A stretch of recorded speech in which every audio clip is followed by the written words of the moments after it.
Sharpies. Oh, I'm just going to ignore it. All right.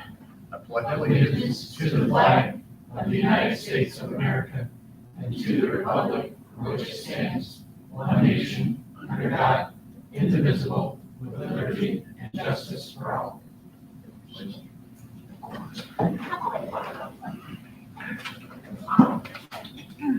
Okay, we will get started.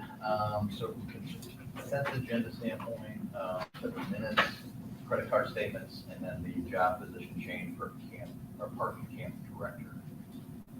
Any questions or anything you want to hold? I have none. I have none either. Okay. Just need a motion to approve. I will make a motion to approve the consent agenda. Second. All those in favor? Aye. All right, we will sign these now. So we'll get to the minutes and then camp director. Just visual data that you Down here. yeah, just put on the bid, see if you not, I'll do that information. Change, based on first.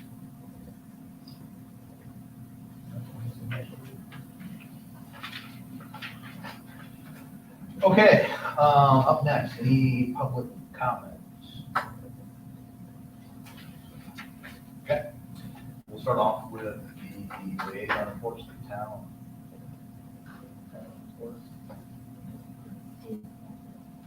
Yeah, wait. Okay. Sorry about that. Let's see, since the last time we have met, they had, I think, 3 meetings. Two of the, on the May 12th meeting, they introduced 2 new tools that the town is using, and I think these were really good enhancements to what Jared is doing. One is C-Click Fix, and the other one is Civic Ready, and it's basically a notification software in both cases. One is for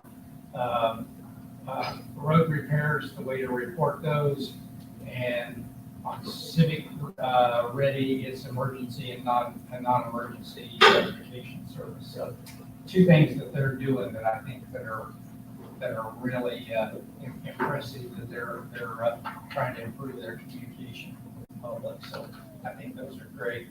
On the May 26th meeting, they executed 2 new resolutions for economic revitalization areas.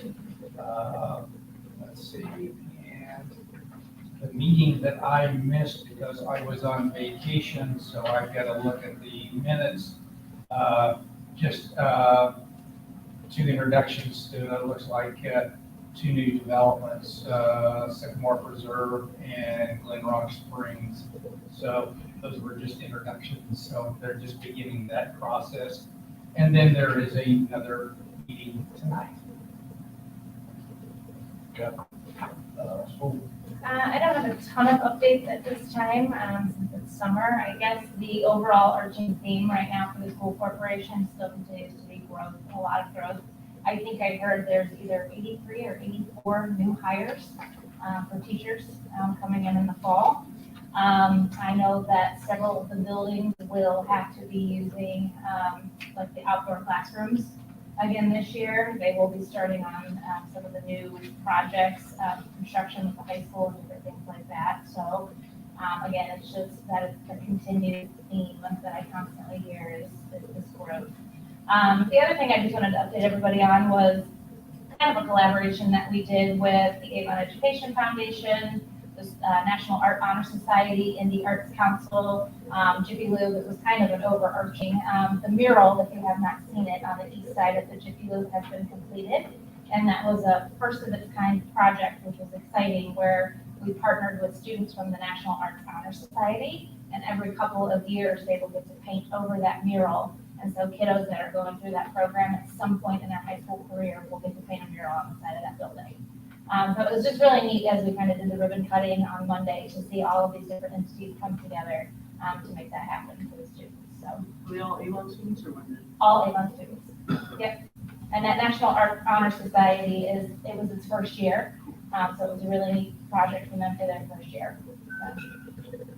And Jiffy's will also be giving a $1,000 art scholarship to the students. And that will continue every year that they stay in school, and we'll be doing that every single year. So really neat opportunity for the community. I don't have library, do you have any library updates? You have anything in the library that you think is important?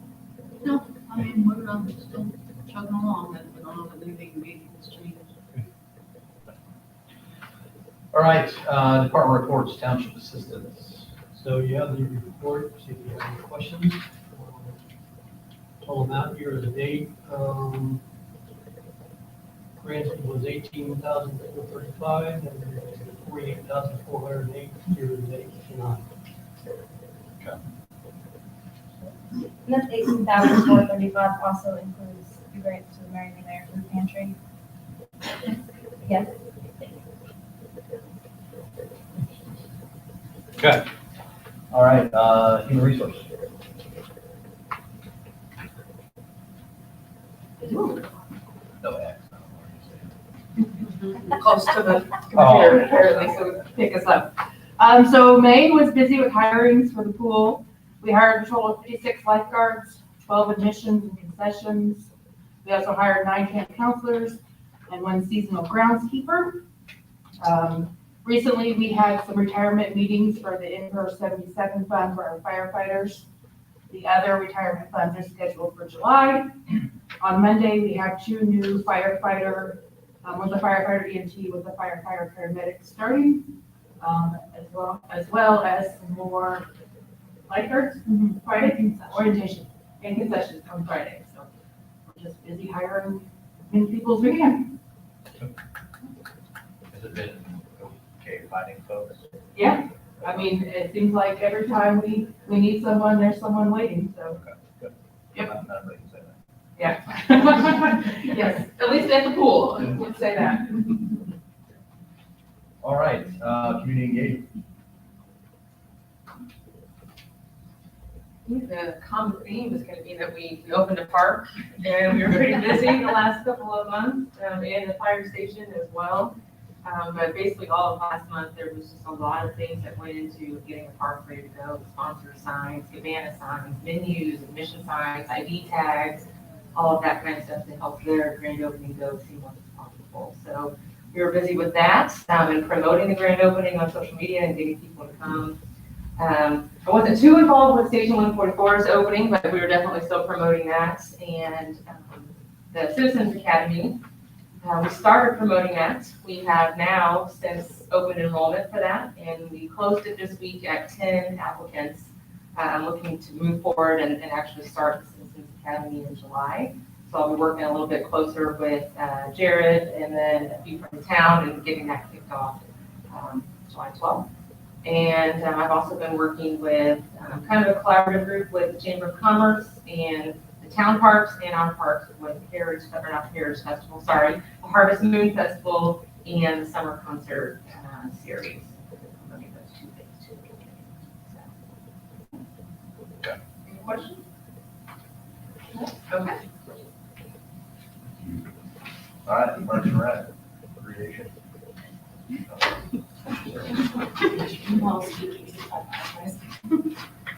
Okay, I'm Liz. I'm the products director at Murphy, looking for Laura today. So I know she submitted the report. If you have any questions, I can try to answer anything. If not, I can send it back to Laura and she can get any answers for you. We're happy with the continued success of MAP. It's been exceeding my expectations, and we are exceeding the majority of our revenue goals. And as of today, we've hit 40% of our daily admission revenue goal.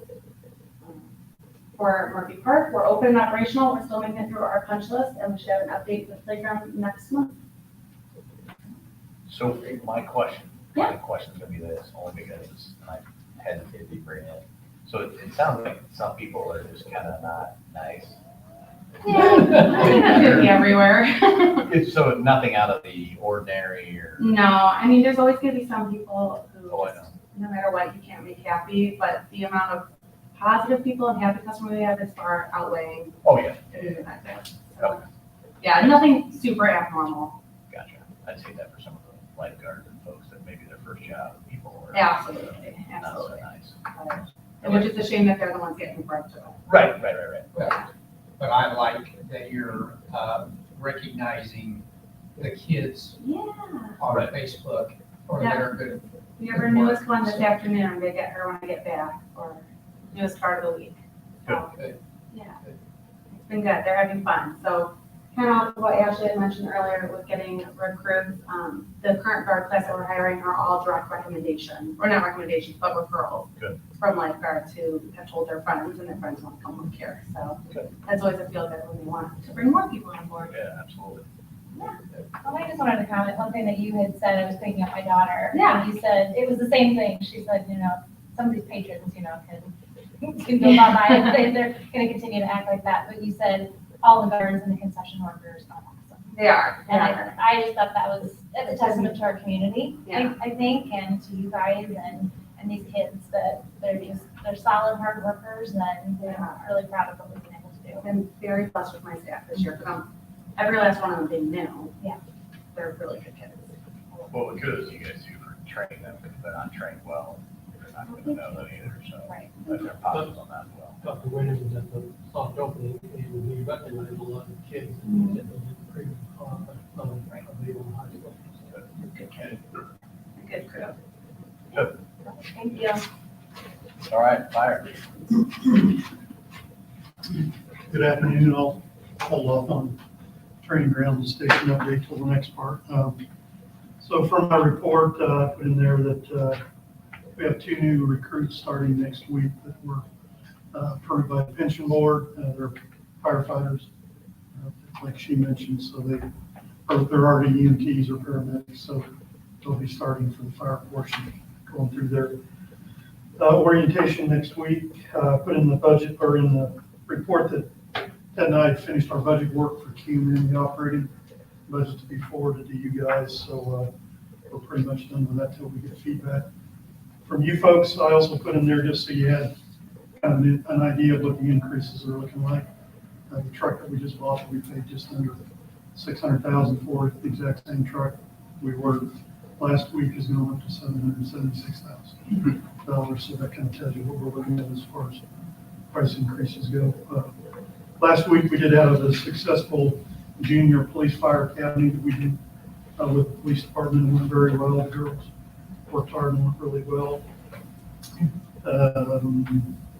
So the one thing I wanted to make sure that we had a minute to discuss, if you had any questions, was I put some information in there about the fact that we're going to probably hire civilian EMTs to help us bolster our numbers on the EMS side. You guys know the conversations we've been having for the last year. It's just come to the point where even the people we are hiring, a lot of those people are going to fill spots, people to leave. So to get Force Medic in service and to be able to continue with our EDO program, we just feel like that's probably the best recourse for us. So I didn't want you to think that we're wanting to depart from the original program, but we have to continue our services in the community.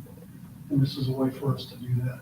2 things that we'll be bringing to you probably next month is, number one, with Ashley's approval, we'll be bringing a position description for civilian EMT, and then like every month, we'll be bringing a change to the salary ordinance, because we'll have to create a new salary ordinance line for civilian EMTs. But I know to answer any questions you guys might have about that if you have any. Okay. I think that's it. Okay. I'll just stay here because I Okay. got 2 more guys coming. Oh, I'm sorry. Yep. So besides the regular stuff about the meeting tonight, today, remind you the next board meeting will be Tuesday, July the 12th, not the 19th. Let's change it. We'll be at 3 p.m. here. Also, that there is a joint workshop with the town of Avon Schools at Washington Township Library will be Thursday, August the 4th at 6:30 PM. And that'll be at the Huron School Corporation's White Oak Development Center. And the last thing I have will be our October board meeting. We originally had it set up, and that's when we adopt our budget. And therefore, Grid has to publish that on the public hearing date. So you guys expressed that we need to change that because of Albright. So I want to do that now. So if you get your calendars out, let's get the date set now. Plus, I need to give this information to Brian Bodden because I don't know when he's going to be doing this piece of the two bonds. And we get the dates and stuff so he can get it down now and get it scheduled. So we get it done in time.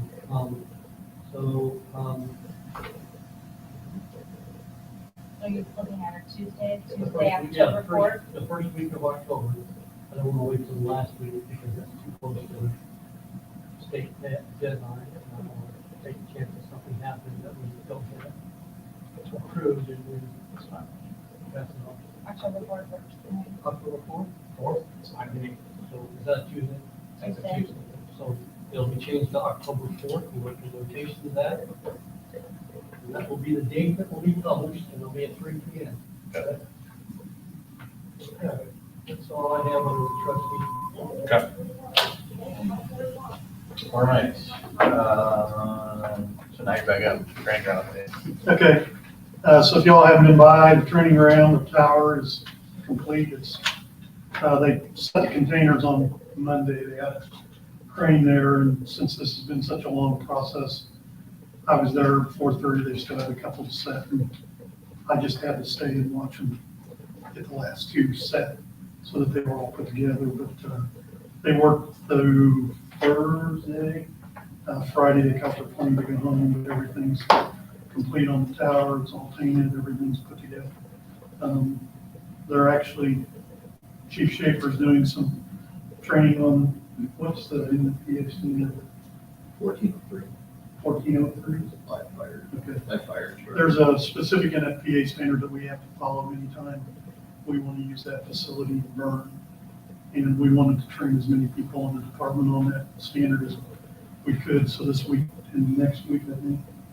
And this week is a classroom portion and next week's the live burns, but several of our members are going through those classes so that they can help not only shift training, but with the recruit classes to go over and do the burnings over there. We've still got some containers to get painted over there. We've still got Levi's burn containers to finish.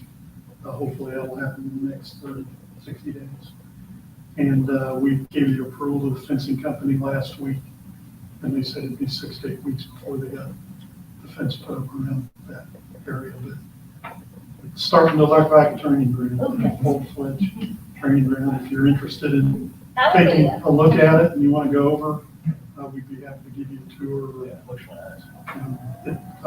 The guys are wowed by it. I think it's pretty impressive. Yeah, your constructor published pictures of it on Facebook, and it looks really impressive. And those guys are from Texas, but the ED got it in last week. It was pretty damn hot inside those teams, but together, so we had to actually start using a couple of some fluid just because they were dehydrating so much. But things are moving. It's looking really good. So I'm ecstatic that it's looking that good. And moving on.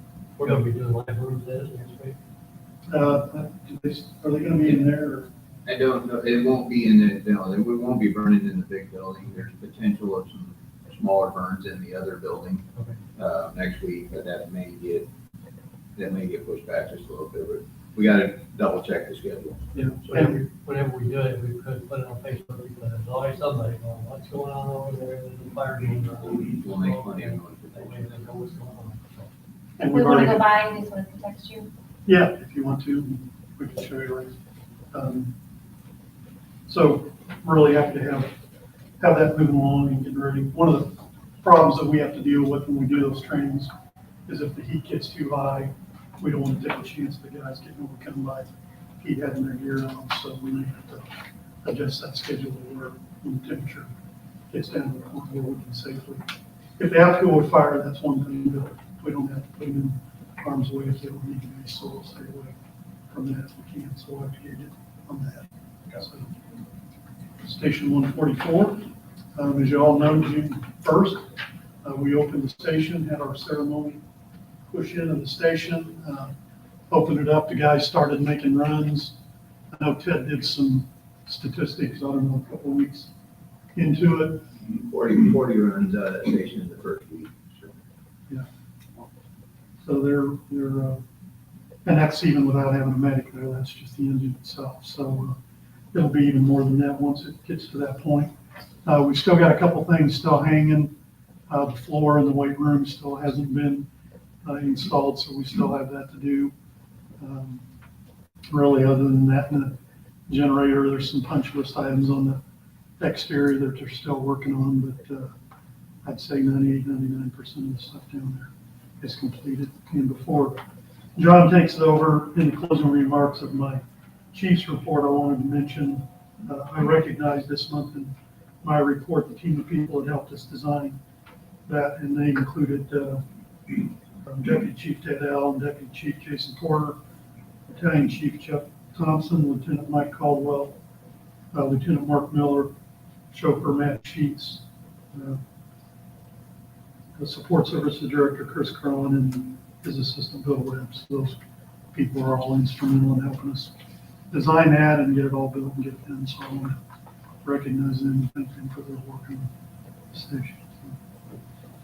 All right, I can give a quick update on the budget. She took care of most of those items on that schedule update, but as far as the construction goes, all items have been billed out fully outside of the generator. There's still $45,099 left to bill for that. That will be billed most likely in September when that arrives. And at that point, the remaining amount in the GMP that was left unused will be returned back to the owner. That number is about $17,000 that was not used out of their sub-utilities fund. There's still remaining $38,104.18 remaining in the owner contingency. So once those other funds are added, there'll be about $52,000 left in the bond at that point, which is fantastic given the fact that we were $70,000 over budget to begin the project. Any questions? Everybody's happy with it? Yeah. Like I said, we're like I say, still got a few kinks to work out, but I think everything's running pretty well. We've got a water meter problem, a couple other things, typical stuff when you build something like that, but I think the guys are all happy with it. Say we're using too much,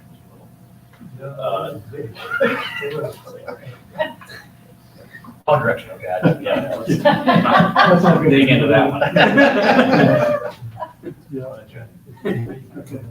Thank you.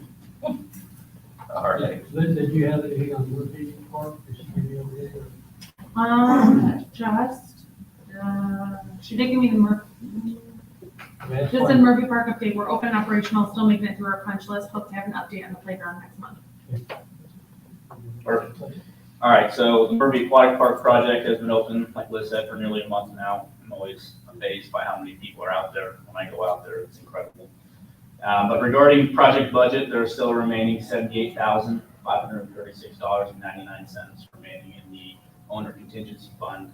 An additional $58,000 in the construction contingency fund that is, I want to say, being blown through right now. There are a lot of items that we're tracking for public works modifications that those funds will most likely be spent on. So I'm not necessarily banking on much being left over at the end of the project, but there is still $58,000 there. There was an additional $70,000 that will be amended back to the owner from the unsuitable soils allowance that was not used.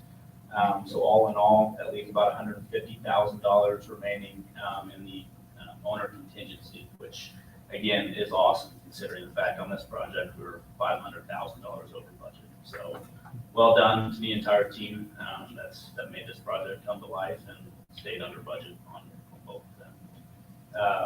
Regarding Liz's comment to the playground, I did get an update from our alternative this morning.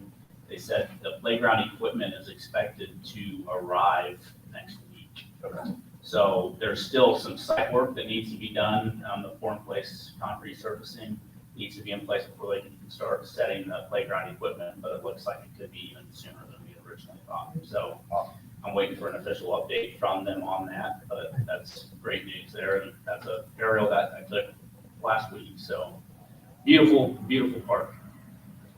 When the landscaping comes in full. It's like Arizona. Yeah. Any other questions on Murphy Park that I can answer for you? Thank you. Awesome, thank you. All right, we on your financial updates. Oh, that was his one, okay. I thought it was sustainability. All right, so next up, we got the 5-year sustainability. Every year, your financial advisor comes and presents a 5-year sustainability analysis. And he'll walk you through that now. Thank you all. Appreciate the opportunity to be here. Since we talked about this last year, we have updated for your 2 debts. Both the water park and the fire station have been worked in. Their full amortizations are in there. We also worked in the defeasance of the old park bonds and the old fire bonds. So they're shown in there as well. There's a placeholder in the general fund. That's about $3 million. We'll see it when we get there.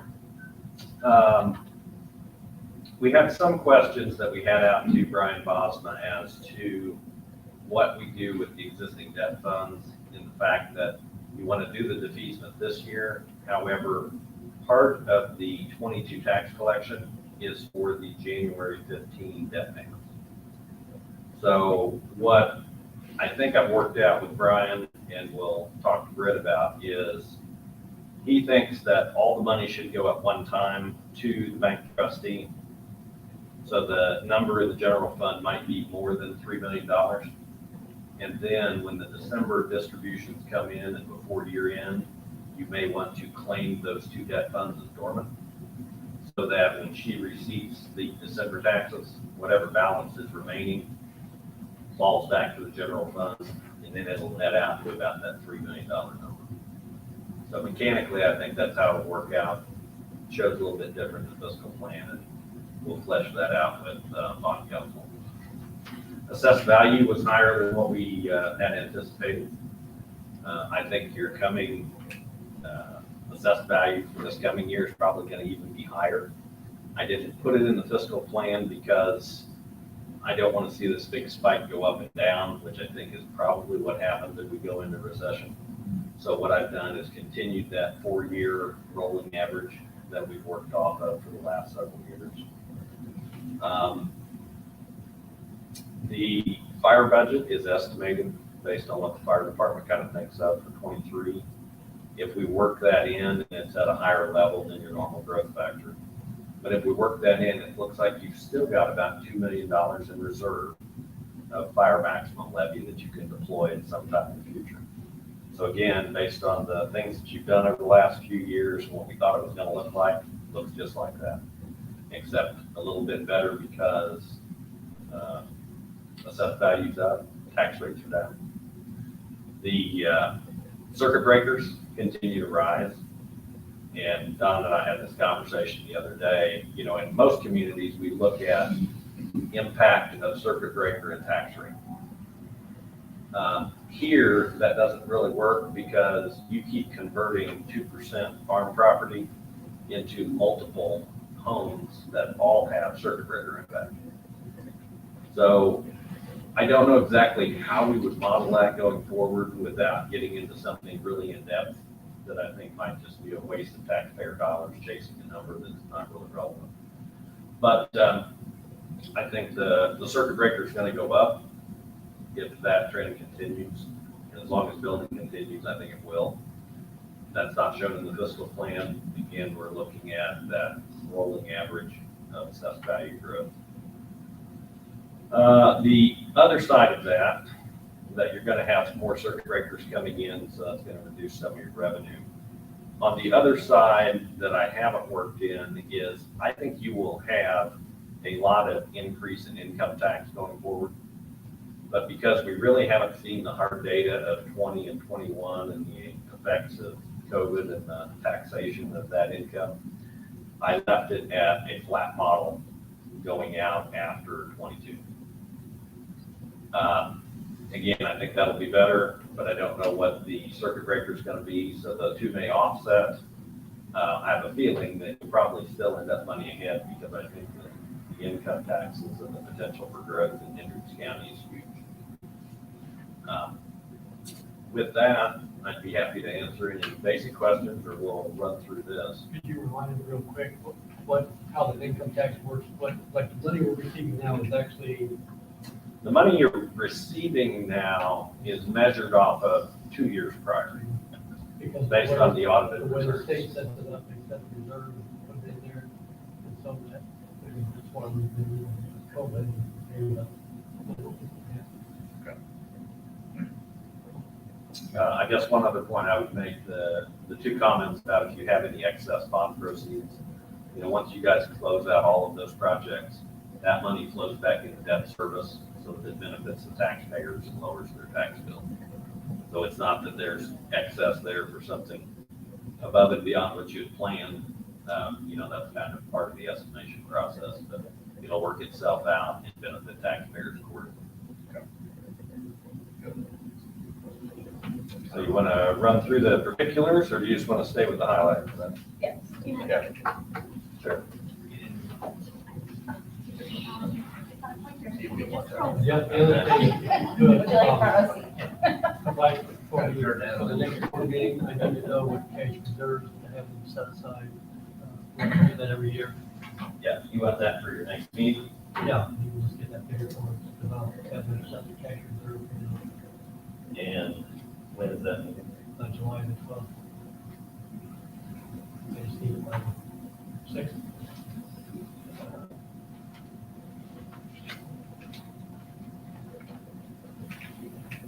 So again, table of contents just lists out all of your funds.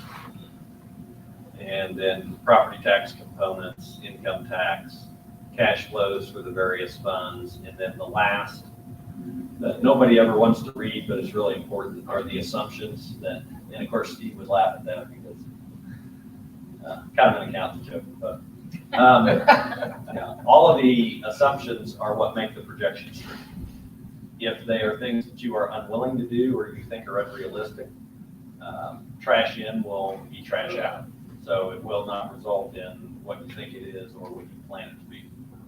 So I do encourage everybody from a management standpoint to read those, give us any feedback of things that you would like to be changed or things should be changed. In the general fund, again, you've been accumulating the cash balance to do your defeasance. If you look at in 2022, down close to the bottom section, I've laid out that $3 million placeholder to execute your defeasance out of those cash funds. Still have like $1.6 million or so left to go forward. Projection years, what we've done is to balance all the operational budgets with the tax levies for utilizing all of the civil maximum levy first, all the income taxes, and the amount left over is the fire maximum levy that has not been deployed and that you're stockpiling for future growth. So it makes all of these basically the second to the last line is what I always tell people is most important, and it is the net increase or decrease in the fund. Am I eating cash or am I adding cash? And I'll tell you, all of these are basically flatlined so that you can see that you are sustainable going forward out through 23, 4, 5 through 26. In the rainy day fund, you've got about 1.1 million or so in there, no commitments against it at this point. But again, those are cash funds that you have available. Your rainy day fund, I believe, is available for any municipal source. So whatever you deem you want to use it for, you can as you go forward. That is a cash reserve. So once you spend it, it's gone. And if you have plans to spend it, something we need to know for cash flow purposes. Recreation fund, again, we have built in an estimated revenue source from your new water park, as well as the expenditure in there, and have flatlined this or balance the budget for its growth, revenue and expenditure wise through 2026. I'm sure that estimate of revenue and expenditure will change as you get some actual operating results from the facility. And when those come about, we will work those in accordingly. Park bond, again, this is the old bond. We do have a levy in 2022. In 2023, we show the final payment coming out. And again, that payment will still flow out of that fund. I just think that it will probably flow into the general fund mechanically. And that general fund amount of $3 million will be bigger by that payment than the park bond. So it'll be more like 3.7 million. But we'll be made whole again with the tax distributions received in 22 for the first January payments due in 23.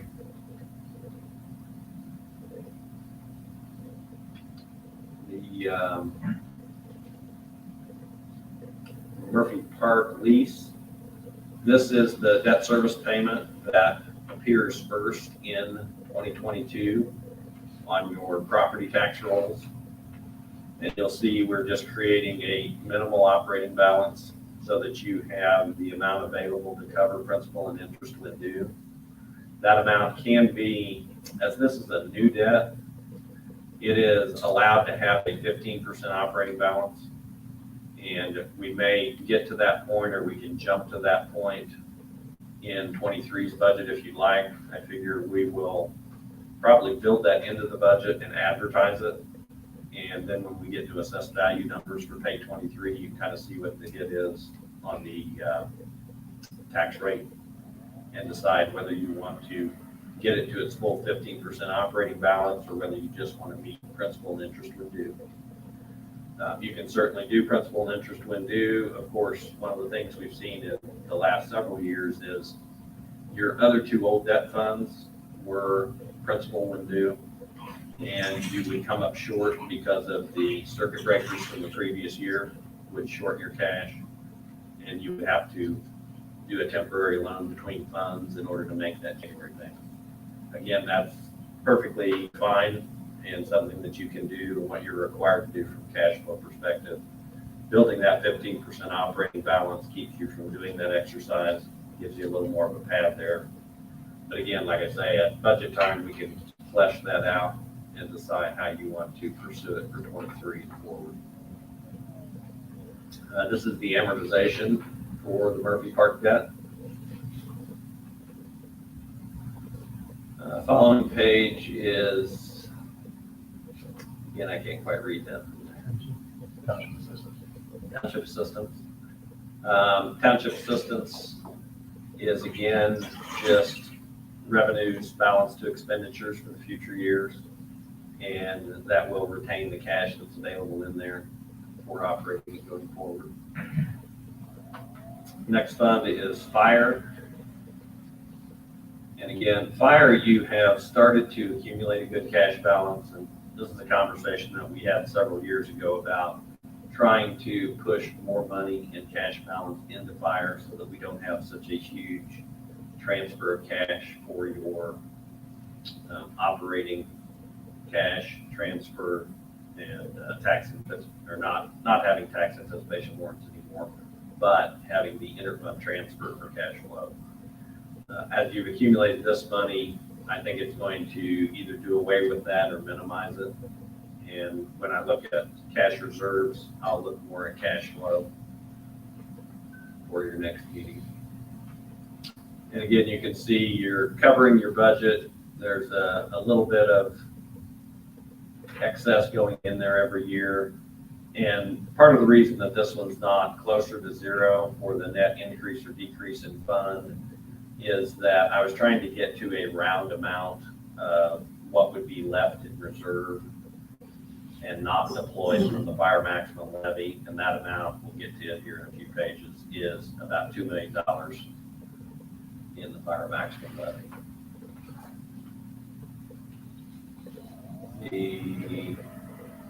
That's fire cumulative, no, that's fire debt. The old fire debt fund, again, you've got a 22 tax levy. We don't anticipate any in 23 as you're going to defease those bonds and pay it off. The amortization for that old debt.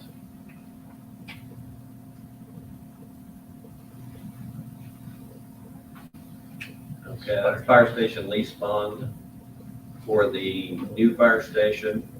Again, it begins in 22. Yet 2 has the ability to have a 15% ending cash balance for a debt fund. And again, I think for 23, we work it into the budget, advertise it, and then you can make that fiscal body executive decision when you go through your budget process, once we have assessed value numbers. I have a feeling your pay 23 assessed value numbers are going to be really high. If we go into recession though, as we all go back to 2007, if that really happens again, we're going to see a big dip again. I'm no economist, but when I see housing prices and what they are, I think they probably are somewhat inflated. And I think that could turn again back. So, and I'll let you weigh that as you go through your budget process as well. The amortization for the new fire station. The health insurance fund. And again, these amounts are assumed coming out of the operational budgets into the health fund and all being expended and retaining that cash balance of about $400,000. Those may ebb and flow as we go forward, and we'll change those accordingly over time. Next fund is the cumulative fire. And again, you've got a good cash reserve in there. You've got equipment expenditures through 25. For 26, I just carried forward what 25 was, not knowing what the chief's new number is for 26. I think he's given you some updates to that. Of course, we have a lot of cost inflators in there that we didn't anticipate. Being a cumulative fund, I always tell people, don't be afraid to spend that fund in its entirety for what it was originally levied for. I mean, that's its purpose. We accumulate cash, make large cash disbursements in lieu of issuing debt. Alternatively, you can issue debt for equipment above and beyond that. You have that ability. You can also issue like a 5-year lease debt, which I know you've done before, to acquire equipment against these revenue streams and the cash available. Property tax rates, again, you'll see that the tax rate for 2022 was minimal as an increase, and you worked in payments for both of the new debts as well as additional fire department expenses. And then you can see, again, as we work out through 23 to 26, that rate continues to drop, and it drops because the projection of fire operations does not deploy, again, $2 million of maximum levy that you could levy on your taxpayers. The assessed value is growing faster than it is the growth factor for both the maximum levies of civil and fire. And again, that growth factor is you have a finite number for maximum property tax levy for operations. One for civil, which is township assistance, township general, and recreation. The other is for fire operations. Both of those finite dollar amounts grow every year by a statutory factor, and that factor is the 6-year growth of average non-farm income in the state of Indiana. So for last year, it was like 4.3%. The new number we'll get here within a couple weeks, and we'll work it in when we go through the budget process. But your assessed value out here is growing so fast that you are driving down the tax rate as you go out in time, which again is a good thing. It should help with circuit breaker losses. In most communities, it would help a lot. But again, when you're converting 2% taxable farm field into multiple homes that all have circuit breaker, that may not be the key case. Again, it's good that you're driving down the tax rate, because if you weren't, circuit breakers would be that much worse. Assessed value, again, looking at 22, you were up 11.3% and over 12% in the fire service area. Again, going forward, we've done this 4-year rolling average. I think it's going to be higher in 23. Don't know about 24, 5, and 6 yet. The bottom part of this section is kind of interesting for your geo debt limits, and I know we've talked about this when we did the debts last year and did both of these as leases. You still have $20+ million in general obligation debt that you could issue for the civil township, and about $20 million for the fire service area. So if you ever have equipment needs that you want to pursue for your community and to provide service, and it doesn't fit within this model in the cash, you can go out and issue that additional debt. And then your referenda cap we threw in there in case you don't want to get to the point where you have to subject it to a potential referendum. These are more internal work papers. This is a calculation of the maximum levy, so that we can go from year to year and look at how much we're going to levy in this middle section versus how much we're going to collect in the bottom section. And this one's for the civil maximum levy, and we work in the growth factor every year. Next page is the fire maximum levy. Again, same scenario. We work in the growth factor, look at what we're going to levy, and then estimate what we're going to collect in the bottom based on circuit breakers. And again, you had a big jump when you did your permanent appeal for growth. Tax impact. Again, I always think this is a good idea to look at how much that $250,000 mortgage homestead really pays. And remember, even though the amount that it shows that it pays for the entire taxing district, because this is a homestead, it's limited to 1% of that 250. So they're really only paying $2,500 for all the services that the school provides, the library, the county, the township, your recreation. And then off to the far right is the Avon column, since Avon makes up such a large portion of Washington Township. They also receive those services inside Avon of police, their recreation, etc. Just so you can kind of see what they would pay. Bottom section is just the township portion. And again, when you look at that dollar figure for what they pay in a $250,000 mortgage homestead, and think about what they really get in the form of recreation, fire protection, ambulance. The services that you're providing are really a reasonable amount of payment for all that you get, and the level of service that you get out here.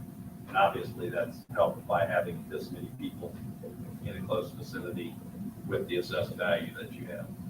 But I always think those are good things to share with your taxpayers as they look at, what is it that we're really contributing to township government and what are we receiving for it. Illustration of those two different taxing districts, Avon on the right, Washington Township outside on the left, just by a pie. And you can see, not to pick on the school, but school makes up the big portion of the pie. And then in the Avon example, you can see how all the people of Washington Township are pretty much treated identically. And then you've got this purple segment for Avon proper and the town services that they provide. Looking at a comparison between Washington Township and some surrounding, you've got Guilford Township, Plainfield Fire, Wayne Township in Marion County to your east, Lincoln Township, Brownsburg Fire. So you can kind of see how you stack up. Again, these are not any requirements, just interesting data. And a lot of people want to know, well, what do we look like to our surrounding communities? How do we measure up tax rate wise? Again, this is more of an internal work paper where we allocate income taxes between the different funds. You have one income tax distribution that you receive as Washington Township, and you are typically free to, I should say this, previously you were typically free to distribute it however you want.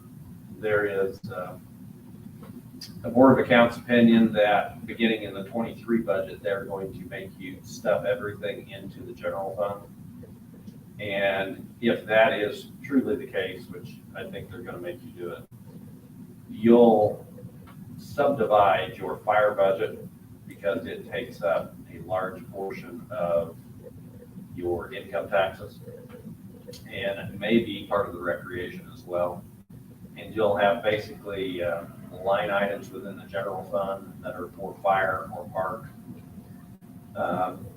State Board of Accounts took this similar position several years ago with counties.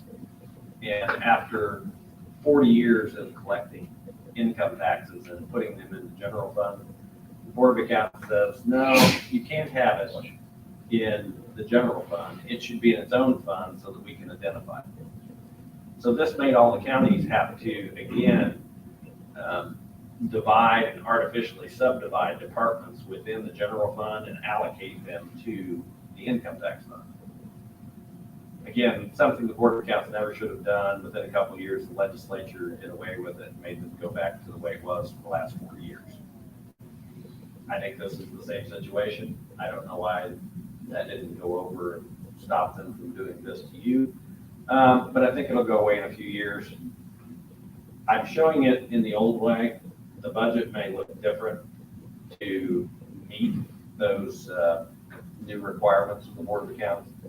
I don't think the Department of Local Government Finance liked it. They pushed back to go back to the Board of Accounts for guidance because the original Board of Accounts guidance that they sent out said go to the DLGF and understand how we're going to do this mechanically. And the DLGF, I think, putted it back over the wall to the Board of Accounts that, you give the advice. So just understand that it might look a little funny, but we'll work through it. And I would say within a couple of years, we'll probably be back to like it is now. But we'll make those adjustments as we work through that. Interesting data. This is the income tax distribution for all of the units of government within the county. A lot of people say, oh, I wonder what so-and-so township gets or what small town gets or the library, etc. This will show you that historically as well as the projected. I will tell you the projected, and it's based in your assumptions, is the same proportionate distribution that you have for 22. Excluding any action that you will have taken by deploying more of your fire maximum levy. I've worked in here so that it shows the benefit you would receive over the rest of the pool held constant. If you have someone else doing the same thing that you're doing or that you did in the past, pursuing excess levy appeals for growth, their distribution may grow disproportionately faster than yours. But again, as those occur, we'll show them in the current year and just show any changes you make going forward. Here is the historical model. The Department of Revenue distributes income taxes monthly, and the Board of Accounts, or the state budget agency, keeps a reconciliation of those numbers. But again, this is based on actual audited results 2 years prior. This reflects through 2021 collections and 2022 distributions, the amount that the state is releasing as public. I'm not sure that that is completely factual as to the results through 21, because again, they don't have 21 audited results. They're just estimating and they're tying that to 120. So there are some soft points in there. Again, what I have done going forward is just held your distribution constant to be conservative and and to help offset any other circuit breaker losses that I think you're going to experience going forward. And as we get more audited information from the state budget agency and the Department of Revenue, will work that into your model. It probably won't happen until next spring. And then we'll update that model, hopefully have a little better number, an idea of what your growth assumption will look like. That being said, if by the time we get here next year, we're in recession, then we'll have a different discussion of how far should we adjust that back to the recession. Cash flow models, again, these are more administrative and mechanical. You've got to combine for all the different funds. And then the various funds individually. And then the last 2 pages are the assumptions again, which make all the projections true. And with that, I'd be happy to answer any questions.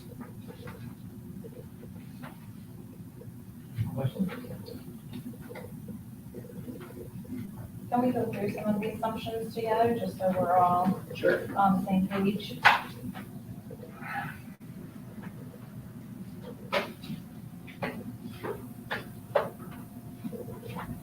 You want to pick them or you want me to run through them? Just run through them. Okay.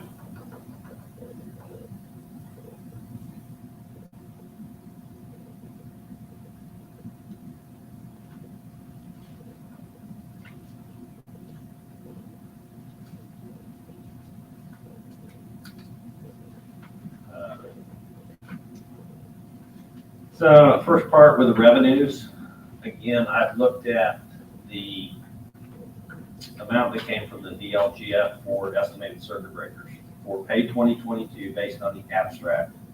And again, these are for the tax billings that were accumulated for April and went out for taxes due in May. So that's the best data we have at current. For 2022, that's $1,706,000. That's some change.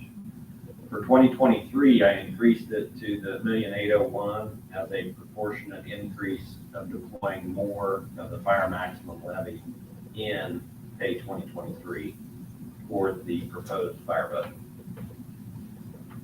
The local income taxes are expected to be allocated as on page 24. Again, all those future periods, I just pick and choose how much income tax I'm going to distribute versus how much budget there is and how much I've already allocated in property tax. But again, that's an assumption that I've made on your behalf in order to balance those funds. So you'll know that there's no magic to that. That was just assumed. Other tax revenues expected to be received in the same proportion to property tax. Every time we issue or levy a dollar property tax, it yields additional piggyback taxes to each of those funds in the form of financial institutions tax, which is bank personal property, vehicle excise tax. So every time you go to the license branch and register your vehicle, they identify where you live and they send those dollars back to your locality and split them to the people who provide you services, township, library, school, etc. So your money doesn't go to a different school system or anything else. Those vehicle excise taxes come back to you. The third piggyback tax is commercial vehicle excise tax. We used to tax like triaxle dump trucks as personal property, and they were on your assessed value. Years ago, they got distributed out, and now they register at the license branch and pay there, and it comes back to you again. It comes as a separate distribution than other vehicle taxes. Underlying revenue is that, or revenue assumption is that you will receive the same amount as in the previous year. So whatever our closing 2021 amounts, the base assumption is revenue will repeat itself in 21. Subject to all these notes below, and again, there's no magic to that. I take a qualitative and a quantitative look at what you received in 21 versus what you received historically and any other economic information I might have. And then I will make assumptions or try and regulate stuff that fluctuated in the historical years to give you more of a constant projection revenue going forward. So like note 1, fire fund interest revenue expected to equal $80,000 annually. 2021, no refund revenue expected in the general fund. So you must have had some in 21 that I didn't think would repeat. After 22, no supplemental lit revenue expected in the general fund. The supplemental lit that you have received in previous years, including 22, are based on under distributions from the state budget agency of your income taxes in previous years. Statute requires that every year they have to flush out any of that under distribution that is now 2 years old. So this is looking at 2019, I think, closing balance. So those amounts, again, to be conservative, I have not assumed any of those after 22. 22, general fund, supplemental lit. Since I didn't have the actual numbers, I took them off of what the state distributed. So in 22, there should have been 600,914 that went to the general fund. And I'm assuming it went to the general fund. After 2021, fire fund revenues and donations, insurance reimbursements, refunds, miscellaneous, expected to equal the average of the previous 3 years. I'm sure I have fluctuating amounts in all of those categories across the historical years. I know they're all going to repeat in some amount, but I don't know in which. So I just average all of them for the 3 and take them forward. EMA fees, and that really should say EMS fees. I apologize. Fat fingered that one again. EMS fees we've assumed at 1.3 million. Again, that's probably conservative based on what you've done historically and the pace that you're on. After 21, no other revenue expected in the fire or cume fire funds. So anything that got placed in the other revenue category, I don't think is going to repeat going forward. After 21, Murphy Park revenue expected to equal the amount shown on page 5. Again, we worked off of the estimate when the original business plan was put together for the park. Until we get actual results, we haven't buried that yet. So that is an assumption that it will be the amount for 22 and the amount looking forward. Revenue for the health fund expected as shown on page 15. Again, that's an exercise of how much it goes up, how much pressure it puts on your operating budget. It's shown going into the health fund and back out. After 21, no revenue for the rainy day fund is expected. So I didn't show any activity in there. But again, if you start to go down that path of putting more money in there from the other funds, kind of need to know and for what reason and when you're going to spend it. On the expenditure side, we assume that all 22 budgets are as you have gotten them approved by the DLGF, and that those are not changing during 22 unless otherwise noted. Then we've got your growth assumptions for general, township assistance, fire, and recreation are all expected to grow 3, and that would be in your operating categories of personal services, supplies, other services and charges. We have a 15% increase assumption for your health insurance part of the personal services in 23, and then dropping back to a 10% increase in 24. And then capital, you have historically provided those from an executive or department head level of here are what my capital needs are going to be, and we put them in there their actual amounts. Cumulative fire, same thing, it's a capital under its actual amounts.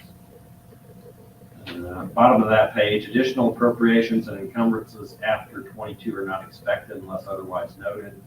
The one note for 22 is we are going to expect you in the general fund to additionally appropriate the amounts needed to defease the old fire and park funds. Again, you haven't done it, but it is an assumption that would be needed to get you there. Unused assumptions are expected to equal 0 unless otherwise noted. And again, that's being conservative that you're going to expend all of your budget. On the assessed value, again, we've assumed the average of the immediately prior 4 years to get you that rolling average going forward.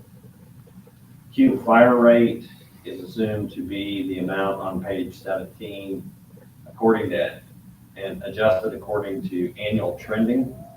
There is, I believe, a statute that came out this last legislative session that's going to take out trending.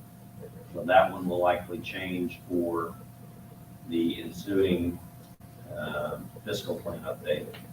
Maximum levy, we've got in at 4.3%.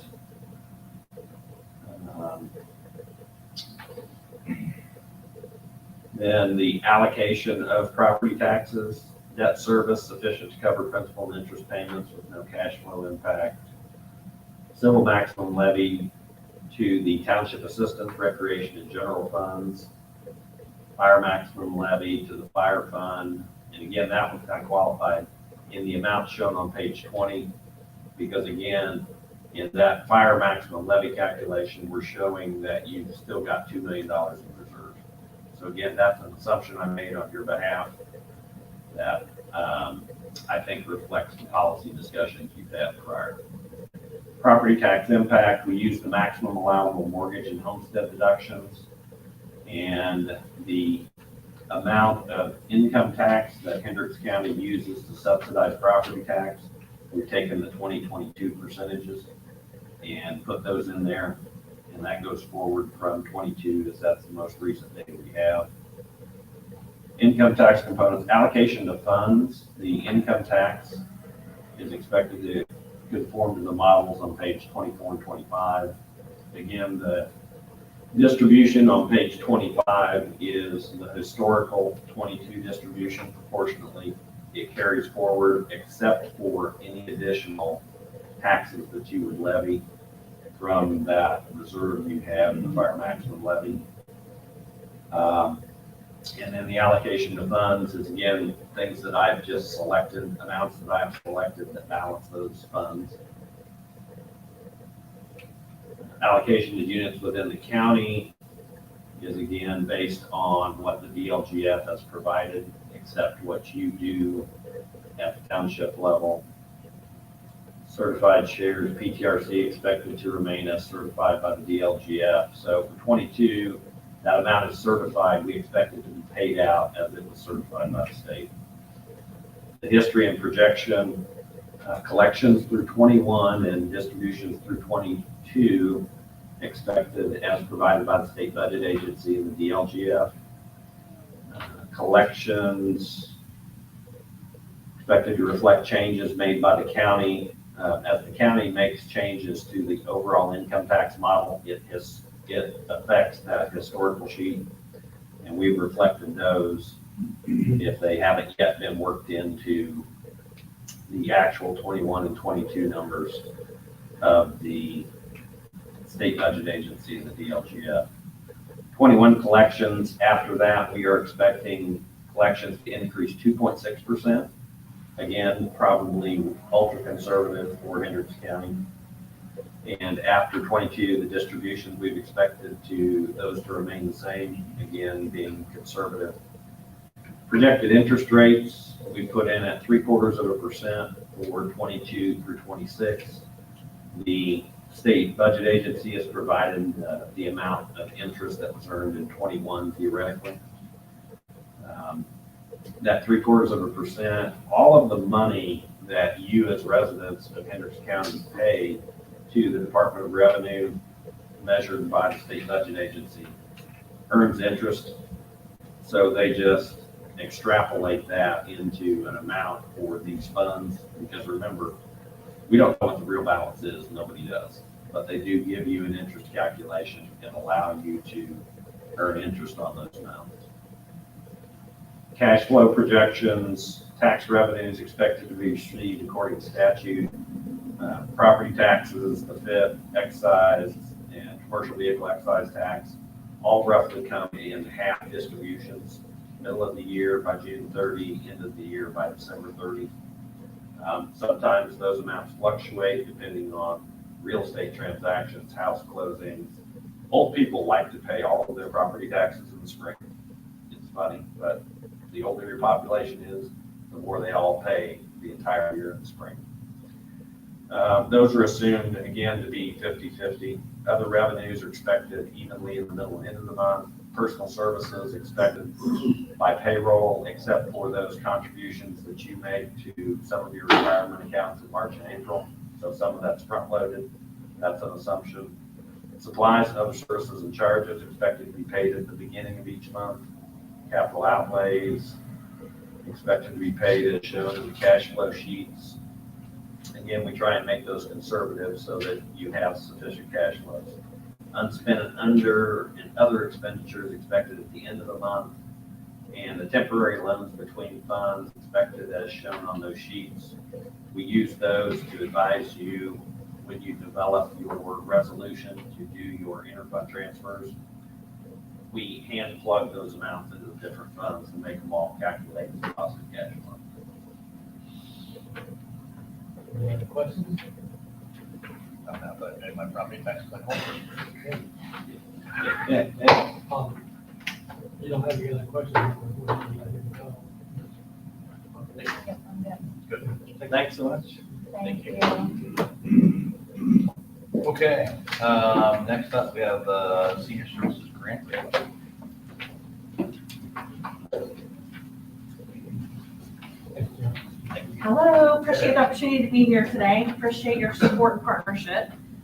Just want to let you know that Harris County Senior Services is still helping people navigate through the loss and change of COVID-19.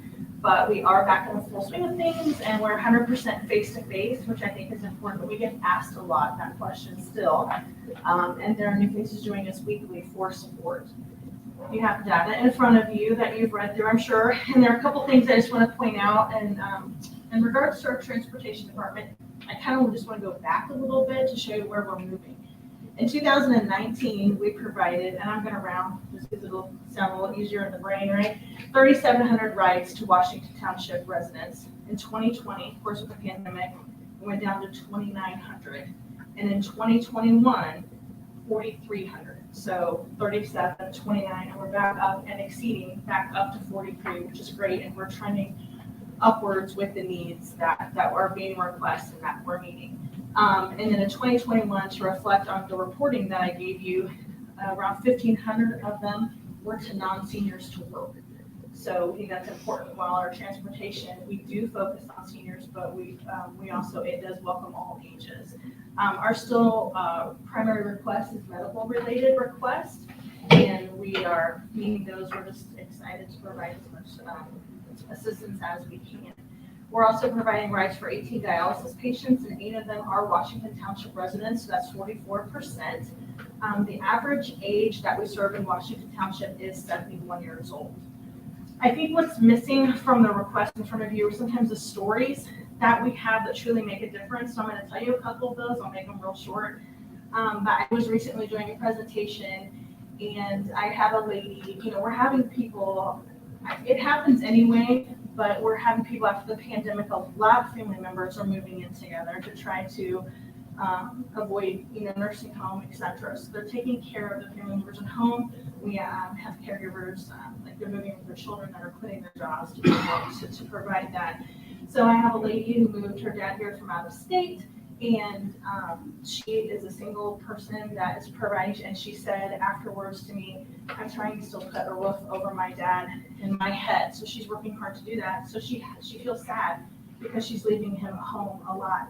And he had started coming to the senior center twice a week, and her eyes were just almost full of tears because she said, I feel so much pressure relief knowing he's going to such a great place. Thank you for telling me about everything, the things that you offer with Medicare, the attorney, with the hot lunches that he's meeting new friends, and that she's seeing his quality of life increase. And I think that's really important, that I always share that the quality of life of our seniors, we do make a difference in that way. And we have a Washington Township senior who's legally blind, and without providing critical services, she wouldn't be able to stay in her home. So we take her to the grocery and to the bank, and she was at risk. She was falling, and so we talked to her about coming in and arrange where she has fitness now. And she comes in twice a week, which was quite a thing to get scheduled because it's really hard for her to even see her schedule. But she calls me once a month to tell me that she owes, and I quote this, and I was like, it's very awkward actually to hear, but she says, I owe you my life. At Henderson County Senior Services, I owe you my life for what we do. So we're proud to make that difference, and your help will continue for us to do that.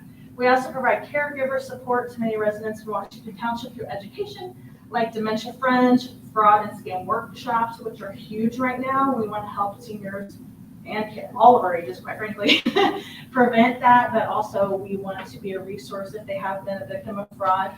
And then we are supporting through giving information and referrals to loved ones that they get the care that they deserve. And we provide support groups for both older adults and the caregivers so that both have an outlet to receive that help. So I just want to thank you for caring about the older adults in Washington Township and also for their caregivers. We consider this a multi-generational need, and your support helps us continue serving those that need it the most. And we appreciate you considering our request. Any questions? Do we know how much we approved last year? 12,500. Was it the same? Yes, I did not increase it this year. Yeah.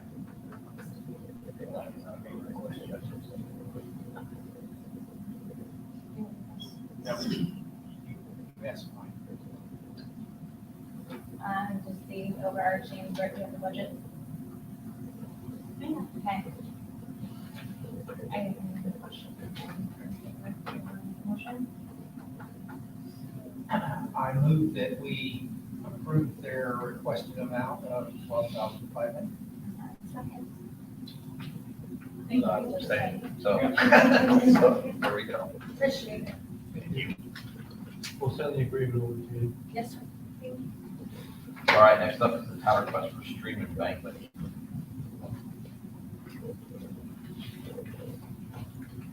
Yes, thank you. Ryan Kanan from the town of Avon. I think you guys have information.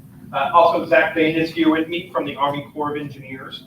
And so the project in front of you is a partnership between the town and the Army Corps of Engineers to address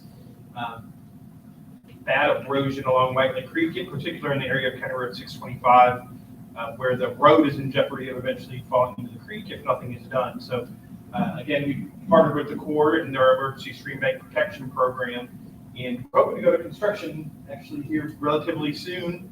But one of the things we need is we do need some permission to go onto the property, and some of what you're looking at, the exhibit, some of it is existing right of way, but then some of it is the township's property as well. The good part is we're not impacting any of your infrastructure or anything that's existing in the park. It's all either underwater or on the actual bank of the stream that is really your property that's unusable anyway. So in order to do that, and for the Army Corps to be able to bid the project and to move forward with construction, we do need this channel improvement easement. So Zach and I are here to help answer any questions. I think it's pretty straightforward, but we're happy to answer any questions you guys have. I did have legal review it, and he's okay with it. Where specifically is this new?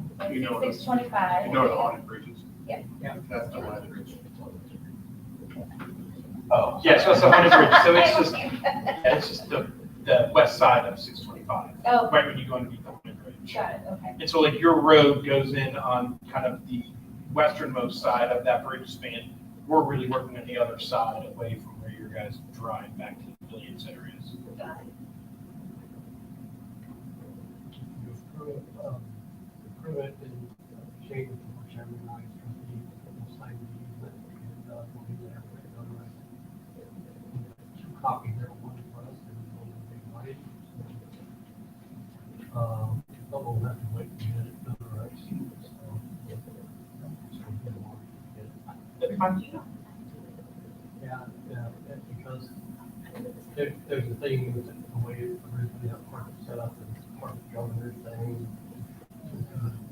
So we've always historically, to be safe, had the chairman and the trustee sign it. Okay. As long as the board gives approval, because you're the one that can approve the deed. Okay, so do we need to make a motion? To, the motion probably needs to be that you're authorizing the board chair and the trustee to sign the deed. Okay, so I will make a motion to allow Shane and the trustee to sign for the easement. I second.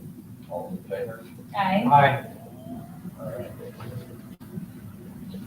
So I don't have that for you tomorrow.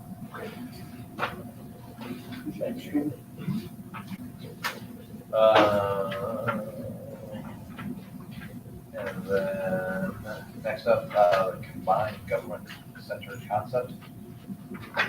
Yeah, I think hopefully you guys had information in your packet. If you don't, I do have some hard copies if you guys want them, but. Oh, here? You got it. Mine's easier to see if you want to use that. Right here. Oh, wow. These are bigger copies. Yes, thank you. Okay. Thank you all. Appreciate it. Thanks. All around, and we'll try to keep those. Okay, thanks for that. Thanks for that, scary. We're engineers, guys.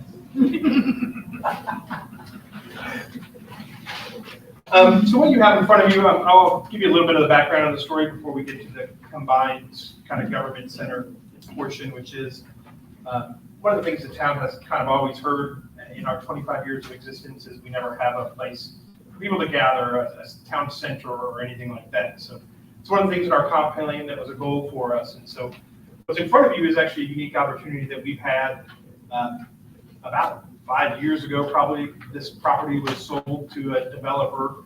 And originally they went to Pulte, and Pulte was proposing a development. It was more focused around the residential and single family homes versus more of a town center. But Pulte, that eventually fell through, and this developer that the town is working with now kind of came forward, which is Republic Development. If you guys are familiar, they did like Saxony up in Hamilton County. And so this is a similar type development for Saxony or Hamilton Town Center, if you guys are familiar with that as well. And so they really have spent about 2.5 years working with the town to kind of shape what this looks like, not only to the benefit of the community, but to the benefit of the town as well. So there's a couple of things that I'll kind of walk through that are different just because you guys gave me the opportunity to stand up here and talk, and I like doing that. So this is obviously a huge development. It has been approved by the town council. The zoning has been approved, I should say. It does still have other steps in the planning process it has to do, but it is somewhere between about 1,200 and 1,300 units total. But again, it's a little bit unique. So if you're looking at that first one, there's several parcels that are labeled F. Those are called what's called HOPA, which means it's housing for older people.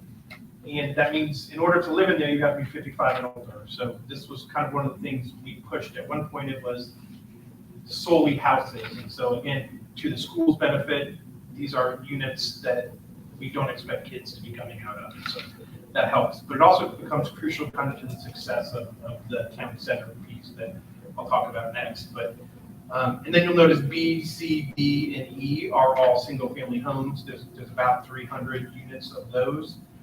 Price points are supposed to be from anywhere from $600,000 to $1 million for those lots, depending on the different lot sizes and areas. And then certainly the big piece that I'm really here to talk about today is the A area, which is this town center concept. Now, we're not sure we're going to call it a town center. If you look at some of your exhibits, we're calling it Riverwalk District.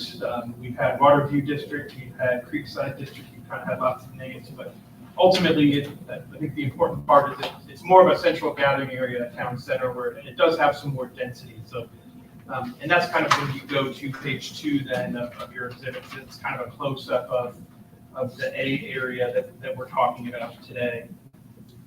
Again, combination, a lot more density in this area, 400 to 500 units, some multifamily apartments, flats, townhomes, whatever you want to refer to those. But a couple of different things. Kind of the pinkish buildings in the middle then would be first floor commercial, and then they would maybe have apartments on top of it. I kind of compared to something similar to what Brownsburg has done in their town center, where again they've got some first floor commercial and then people who live above. So there's 4 buildings of that.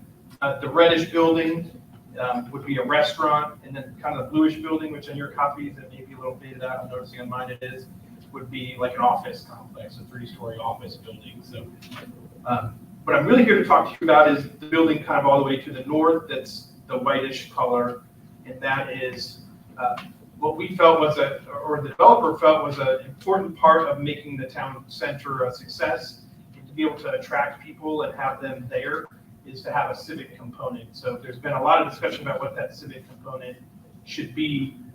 But at this point, we've kind of come to this concept of potentially doing a collaborative government center that wouldn't just be a town hall, it wouldn't necessarily be solely for the town. And so I have gone and talked to the school board. A couple of things that, as you guys are familiar with, the town is proposing to tip this area to support the development. But one of the things, the downfalls of us all doing TIFs is, as you guys lose revenue as a result of the town doing those TIFs, the point of a TIF is economic development, that it's actually providing value to all of us. And so the concept that I've pitched and that the redevelopment commission and the town council has been supportive of is to make that civic center a place that's for everybody, that we can all collaborate, which again is good for the town center. It attracts, it brings people in. The town's goal would be that we would use those TIF money to build the building. So we're not here asking for any money from the township. I don't know, we're not far enough along in the process yet to actually determine what the cost is and to say with certainty that the TIF will generate enough revenue to pay for the entire building. Again, that's our hope, but we kind of have to start a process, and that's kind of why I'm here tonight. I've gotten permission from the redevelopment commission to start the process of hiring an architect. And the first step after we hire that architect would be to do a needs analysis. And so I'm trying to get a feel for who wants to be a part of that needs analysis, which will then guide how big is the building, how many offices does it need to be. And so I'm really curious if the township would like to be a part of that. Again, I've talked to the school board, I've offered to the library, Chamber of Commerce as well. And so our hope is that, again, we can all be collaborative and be in that area and hopefully be helpful to the township as well, allow you to have some additional space in here or wherever else you may want to move people from. So happy to answer any questions. This is actually a decision you guys would make. My understanding from my end, correct me, if you say yes, it doesn't mean you're obligated. It gives him, he can give the architect information to go with, but it would be, I think it would be the township part of this building would be moved over to there. So the HR committee, trustees, the finance part, et cetera, fire and stay here, part of the operating. So I guess what is the question for us today? Like, we need to decide right now if we're wanting to do this or if it's something that we'd like to look into and explore with you? I think the first step is, do you want to be a part of the needs analysis? Which is, so do you have any level of interest that you want to be a part of that? And that's more to our scoping for an architect, that we need to be able to tell them how many people are they meeting with, who are they getting information from.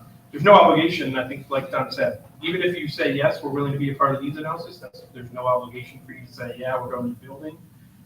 What I would really need to know is, yes, maybe we have interest, or no, we're not interested at all. And that's really what I'm looking for at this point. I mean, for just my opinion, I think this kind of goes to the scope of the collaboration meetings that we've been having and how do we all work better together. Even if we are two separate governing bodies, we still should be working together to serve our community. So, I mean, in my opinion, I think it would be great to explore what this is with you and how the township fits in. I would agree.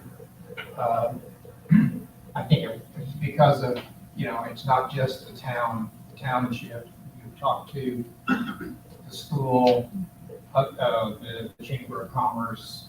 I don't know who else you may eventually talk to, but I think having all of them in one place addresses some of the questions I think some of the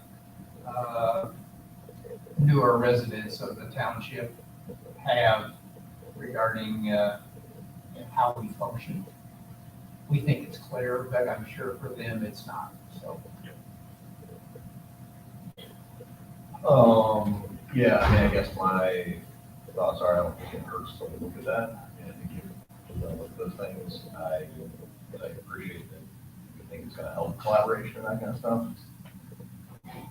I don't know that proximity is gonna help any of that myself, but that's just me. Call me a negative Nelly, call me what you will. I think it's gonna take more than proximity to make us collaborate, because we've been in meetings at the same time, so we still haven't collaborated. So, yeah, I mean, I think it's fine to look at. Again, maybe I'm a little bit of a cynic when it comes to that right now, but I think it's fine. I just hate to, obviously, we have this building and then mothball pieces of it that aren't been paid for too. So I don't want to waste those resources.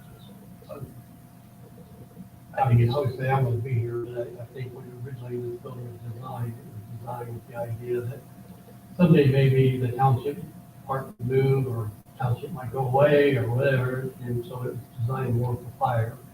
And fire, will grow as needs will increase, so I mean, it's not like they, have built this building and vacated it, so fire will still stay there, so. yeah, and I think it's still going to take significant communication for folks to understand Yeah. what each piece does. If we move together, actually could make it more confusing that everybody's in the same building. Sure. And just a little to your point, Shane. So as you guys look at the building, it's kind of the way it's oriented. There's kind of two wings. So the school corporation has that around their admin center, and they're bringing the Challenger program from Brownsburg that they're going to have to do. So they're looking at remodeling the admin center. So the school is very, very interested. Sure. In terms of space, they would probably take an entire wing, which, in the school, to your point, Shane, the school has said, we're willing to be a part of this, but we also want to maintain our own identity. So to your point, I don't know that meaning we're all in the same location means we're necessarily collaborating. We just have space in the same direction. I'm not saying we should. It's sort of like going to get county government center. I mean, you got the treasurer's office, you got the clerk's office, you got different, offices, different office holders in the city. And I do think that as the township continues to grow, we are already experiencing much the same as the school. We're starting to outgrow some of our buildings, right? We just built Murphy Park, I moved Laura, and Stephanie over there, and Liz is over there. Britt's out of the township with a couple people out there, or not the township, the pavilion. So everybody's kind of spread out right now, and I know that you guys have addressed this before. What's the next progression after this, because eventually it will have to be addressed. So let's explore it. Yes. Did that answer your question? I think so, yeah. But to Shane's point, I do appreciate, again, the collaboration, and I think that's what we've all been working towards. So I think it's great that you're here and that we're having these conversations, right? That's all positive for everybody. Absolutely. Yeah. Okay. Thank you very much. Thank you very Appreciate much. that. Okay, next up is the resolution 062322-01, the amended 2022 Township Salary Resolution. So basically, the two changes are the write-up pay, has been highlighted, and an increase in number for the number of flat cards, and also the, assessment people. It doesn't mean, they don't have all that many people working at the same time. I mean, they want to increase the number that they're allowed to have it, as hired at one time, working.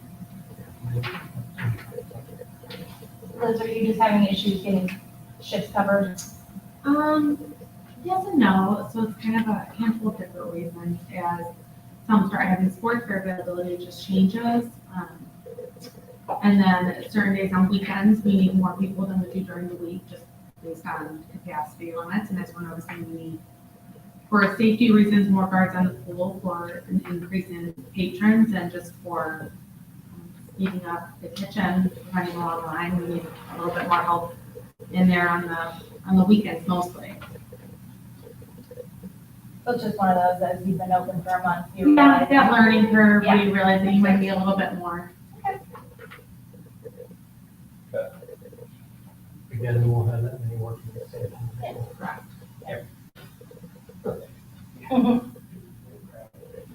Just take a motion to approve. I move that we adopt resolution 062322-01, amending salaries of township officers and employees. I will second. All those in favor? Aye. Aye. All right.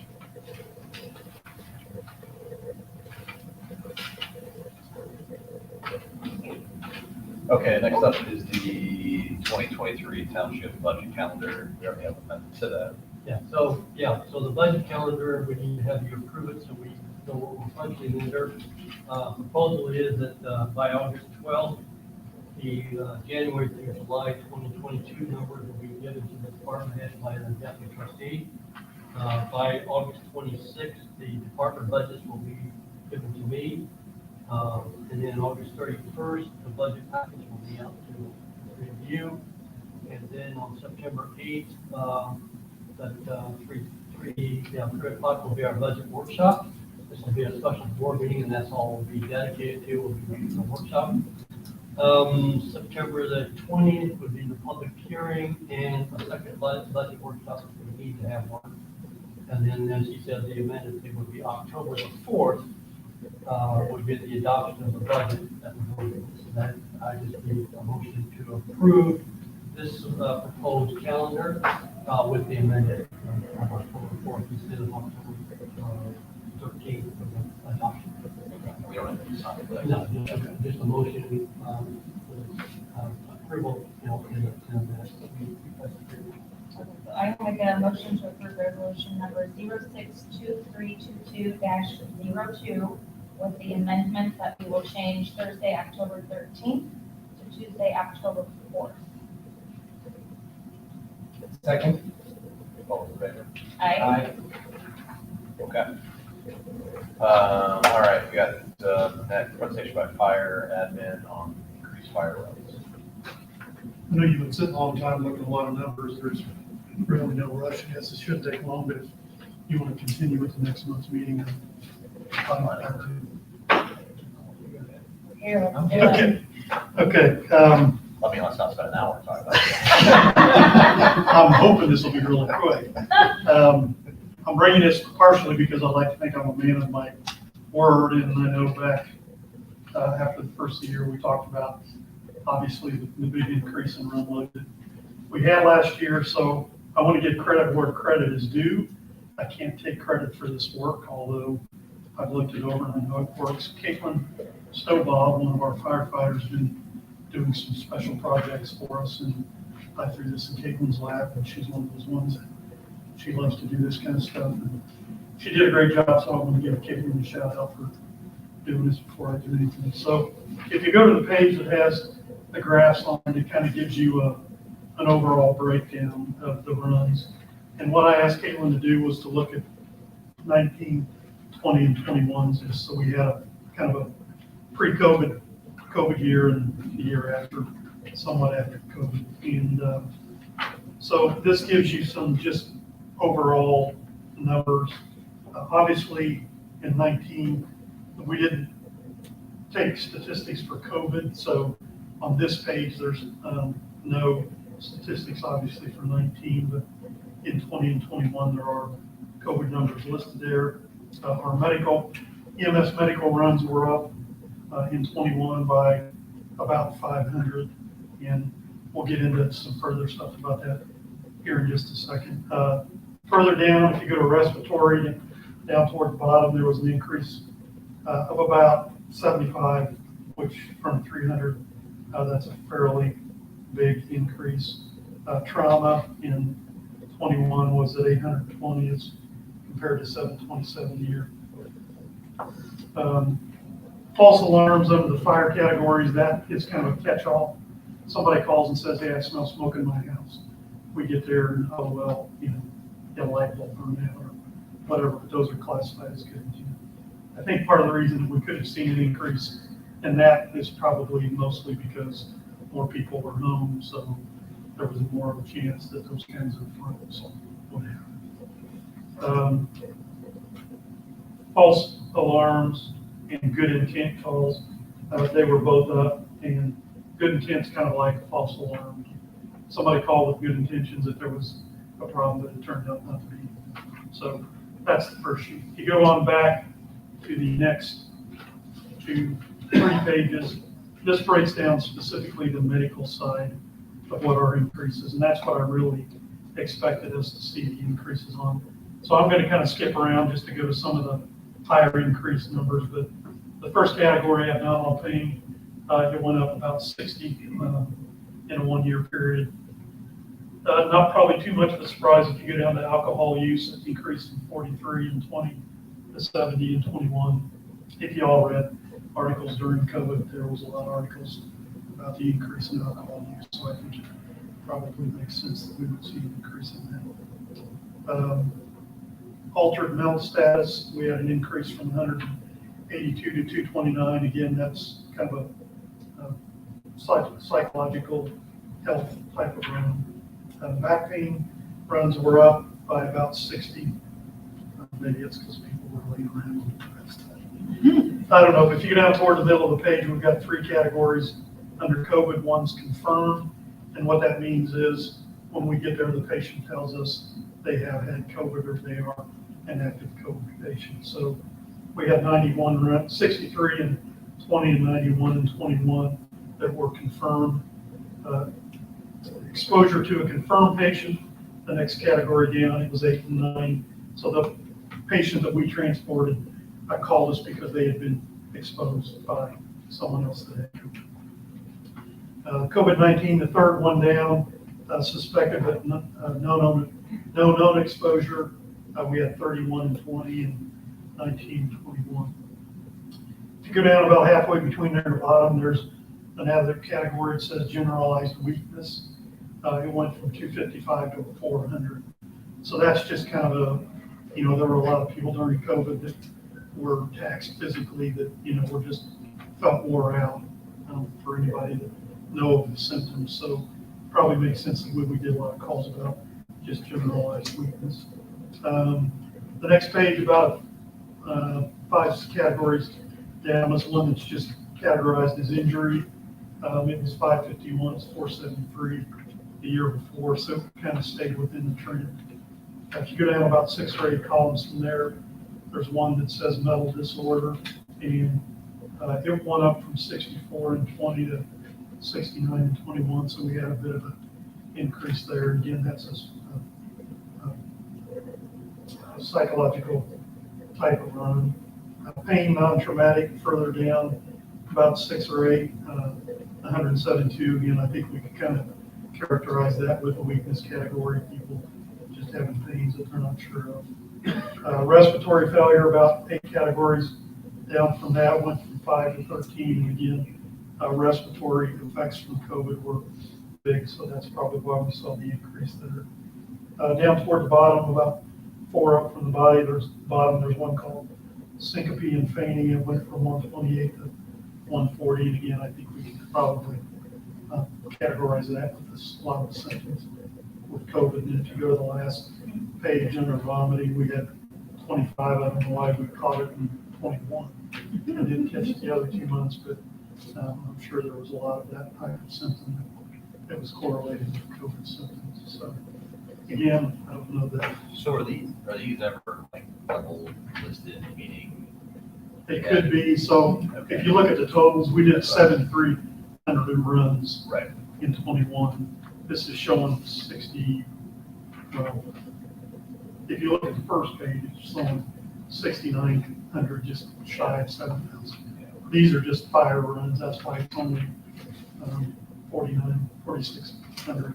But it's kind of like anything, Shane. I'm sure you guys get it at the hospital. Sometimes you get those ones that are hard to categorize, or unfortunately, I have to admit, junk in and junk out. So right. Oh, it's only as good as a person putting in the report. So, but we try to categorize them according to what they put into the reports. So again, I don't know that there's any startling revelations. I think Steve specifically, you had asked me if we've done any research to try to look at why we saw those increases.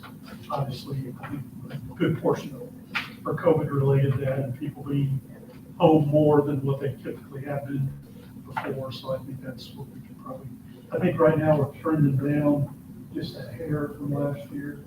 Yeah, it's still close. Yeah, so I think we'll probably be within 500 to 1,000 of what we were last year. So our numbers will still be up. Number of residents is increasing, so we would expect it to increase even if the incidents per. And I did make a note on the back of this one. I don't know if yours is two-sided.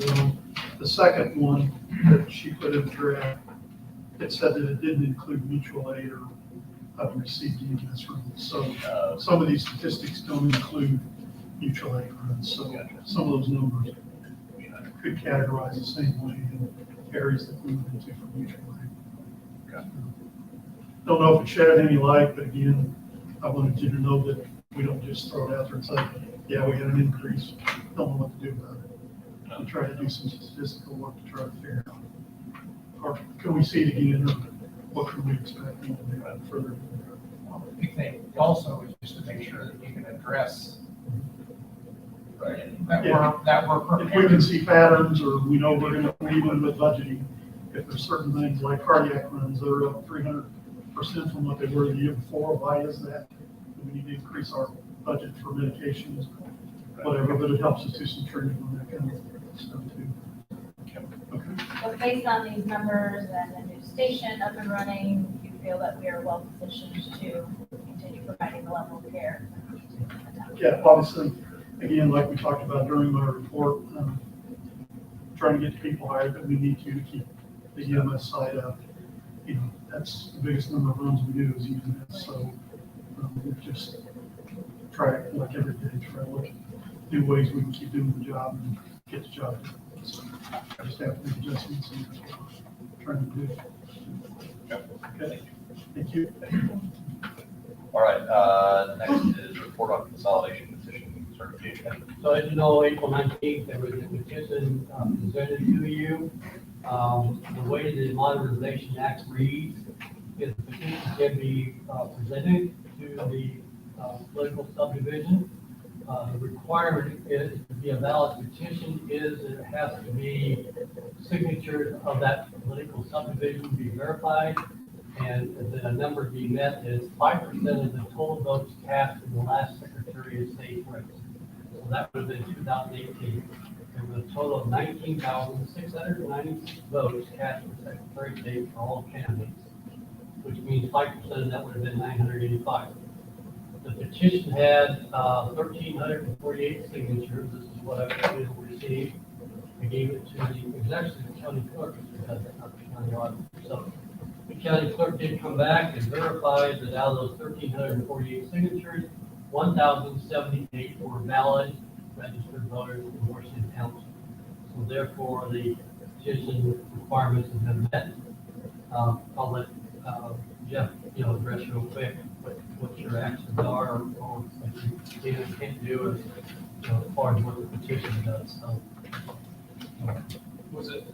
Did the town also have 5%? I don't think they've gotten their back yet. We have, but we haven't. We're trying to get some clarification from the county. They provided us some counts, but they didn't provide the same letter of certification that they did to the town. They just gave us a copy of the petition with math on it. And so we're trying to figure out what it all means still and how to do the communication with the county. But The practical issue is that your only requirement is once there's certification and forget that next. It's under subsection 11. Okay, we're highlighting. So in subsection 12, if the petition is certified in the legislative body that the 5% has been met, at some point, it doesn't say when it's triggered, just at some point, you have a 5-day published notice and you have a public hearing on it. It doesn't say what you do in the public hearing. It doesn't say like first reading and second reading or whatever, just have a public hearing.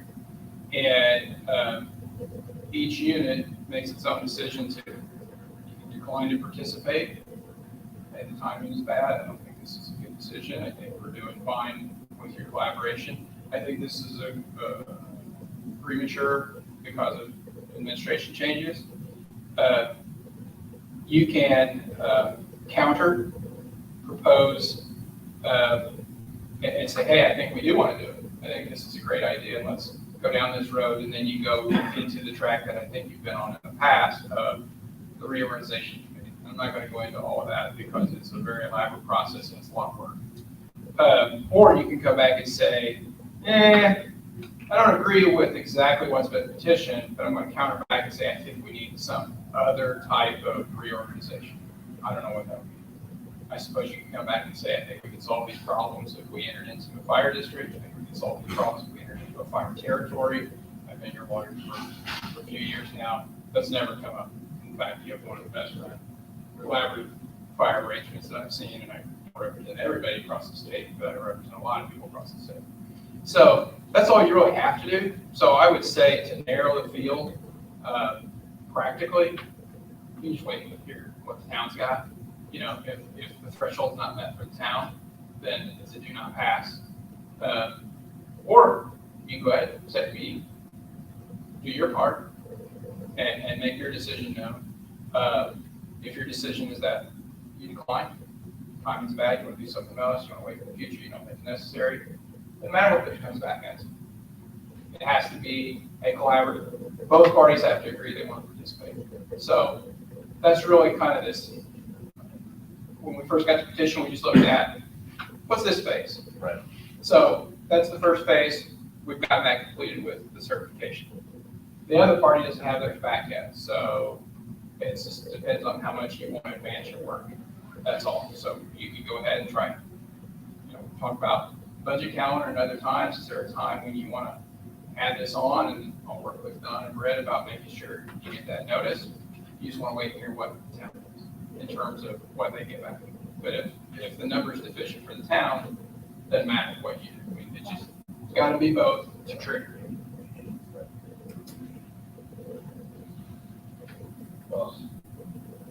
My thought would be to wait until you get your numbers back, to see if their side is valid and then move forward.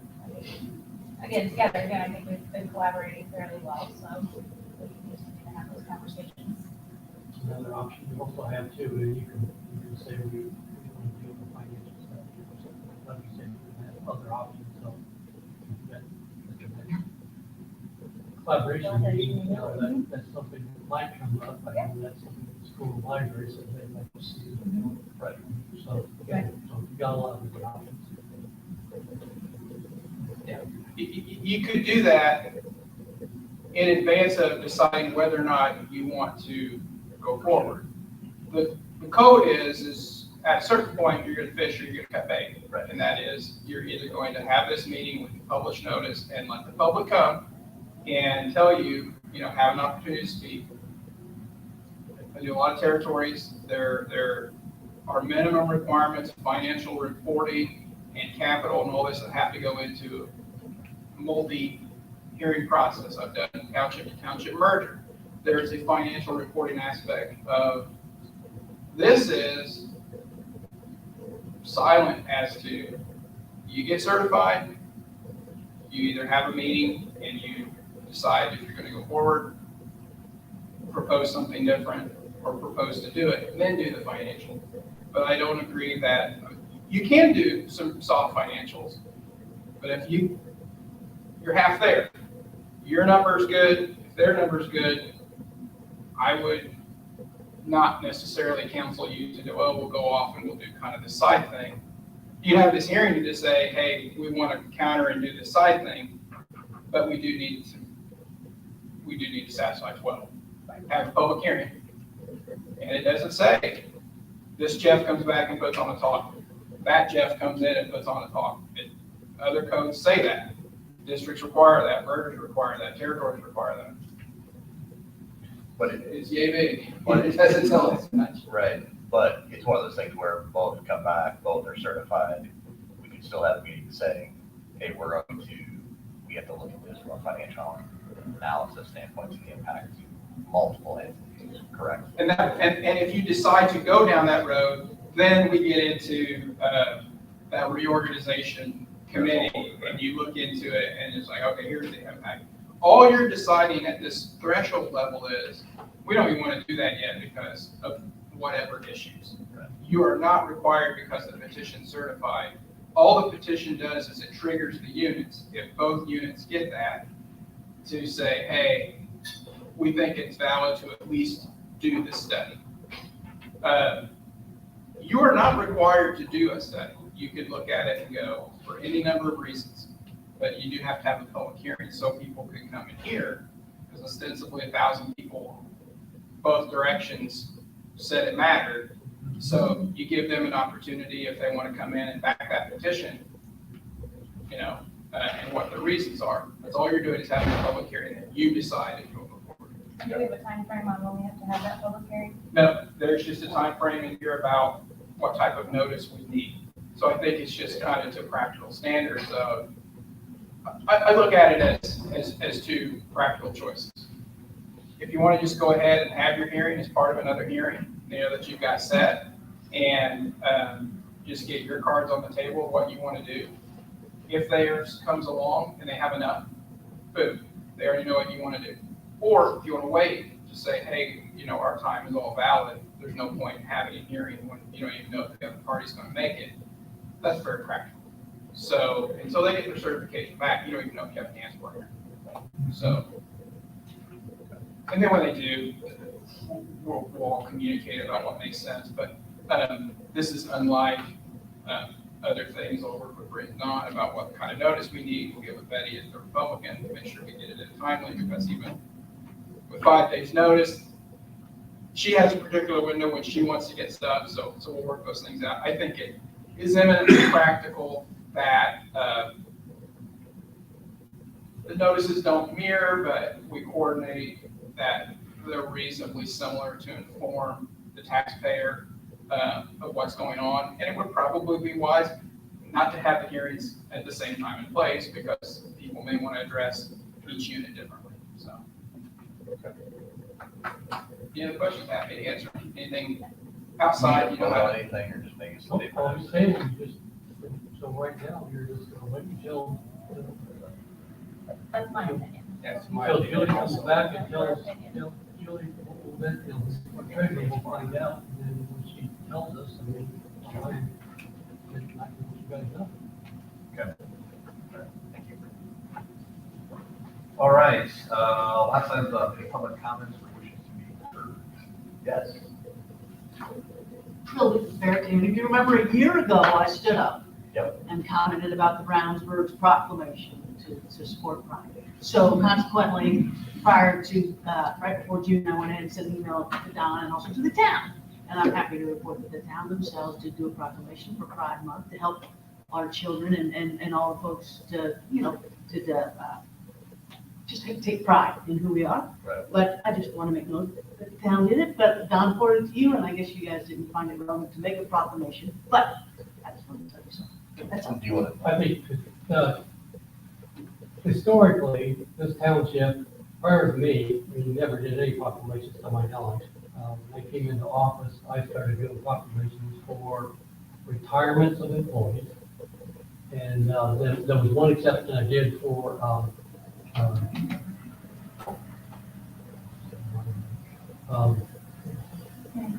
no, we did, that was the one you guys did. The predecessor. This predecessor? Yeah. Josie. Josie, yeah, I'm sorry. Anyway, Josie, we had started as an intern with the fire department and went all the way through. So when she was leaving, and taking a position with the state, I did do a proclamation for her. You guys have done a proclamation for Employee Recognition Week, and then of course we also did the key to the township for the first time ever to Dr. Horner, when she was retired. So that's historically what this township has done. I mean, so obviously you can do something, but again, historically, the township has just always done internal proclamations. We're not like the city, towns, that do proclamations in the county. Townships historically, most townships across the state don't do anything. But we historically, prior to me, to my knowledge, we never did anything with proclamations. And then I only started, from the standpoint of trustee for the employee recognitions, and then we did the same thing. So. You know me, I'm always about firsts. Right, so something you said, I want to kind of, it wasn't and it is not about relevance, it's about precedence, which was the one issue. So I think that's the concern. I mean, I'll be honest, I think even other proclamations, when Don's mentioning, like, hey, we may do a proclamation, and now we set a precedent, now another employee leaves, they've been here X number of years, why didn't they I think that's, I guess that's what I was saying. I don't want you to feel like it's a relevance thing. No, it's probably, we need to take up the idea of, okay, what is that precedent? And then who do you and who do you not? And I don't know what that opens it up to. Because it could get, I don't know if that makes sense. No, it doesn't, I understand what you're saying. Yeah. I So just, like that's, you said, I'm always about first. no, I get you. Yeah, no, and I appreciate that, and I appreciate you bringing it forward. That's, so. Anytime. Yeah, I know we all read it and we all definitely discussed one-on-one with Don, because that's how we have to do things. But I don't want you to think that it was ignored or that we don't care. I appreciate it. But the wishes be heard. The only thing I want to add is for the next meeting, we will be receiving from HR the pay comparisons, so that we can start that process. So that the going into the budget, so the department heads will know what kind of, pay that you are comfortable with, the various positions in the budget. And so we'll have to be addressing that, so, besides the other stuff. Okay. All right, any other wishes to be heard? All right, we will adjourn. Like a motion?